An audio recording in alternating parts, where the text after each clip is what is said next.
ભાજપની ભગીની સંસ્થા ભારતીય કિસાન સંઘ કચ્છમાં 7 કલાક દિલ્હી ભુજને જોડતો, અમદાવાદ ભુજને જોડતો, મુંબઈ ભુજને જોડતો, દ્વારકા ભુજને જોડતો, સોમનાથ ભુજને જોડતો હાઈવે 7 કલાક બંધ રાખે અને પોલીસ ચૂ પણ ના બોલે. શું કામ?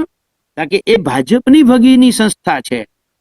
ખેડૂતોના નિર્ણય કરવામાં જે કમિટીમાં 2 લોકો બેસે છે પ્રતિનિધિ તરીકે, એ છે સરકારની માનીતી સંસ્થા છે.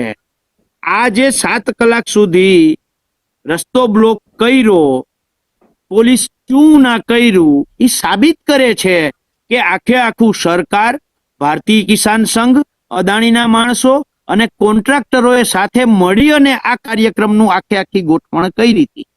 આ ગોઠવણ થયા પછી 7 કલાક રોડ બંધ થયા પછી વાંઢિયાના ખેડૂતોએ જે વોટ્સઅપમાં મેસેજ વાયરલ કર્યો કે અમારી માંગ, અમે આંદોલન ચાલુ કર્યું ત્યારે 38 લાખ હતી, ભારતીય કિસાન સંઘ જોડાણું ત્યારે એમાં જોડાયું ત્યારે 28 લાખ થઈ. 28 લાખેથી ભારતીય કિસાન સંઘે અમને સમજાવીને 25 લાખ કર્યા અને આ જ્યારે રસ્તો બંધ કર્યો ત્યારે 25 લાખ રૂપિયા જ અમારી માંગ હતી. તો કલેક્ટર આગળ 20 લાખ રૂપિયા માંગ કોણ કરીને આવ્યું? જો 7 કલાક રસ્તો બંધ થાય તો એ 25 લાખેથી 28 પહોંચે. 28 ના પહોંચે તો કઈ નહીં, પણ 25 ની 25 રીએ, કારણ કે આંદોલન મજબૂત થયું. તો મજબૂત આંદોલન થયા પછી એ માંગ 25 ની 20 લાખ કેવી રીતે થઈને કોણ કરી આવ્યું કલેક્ટર આગળ?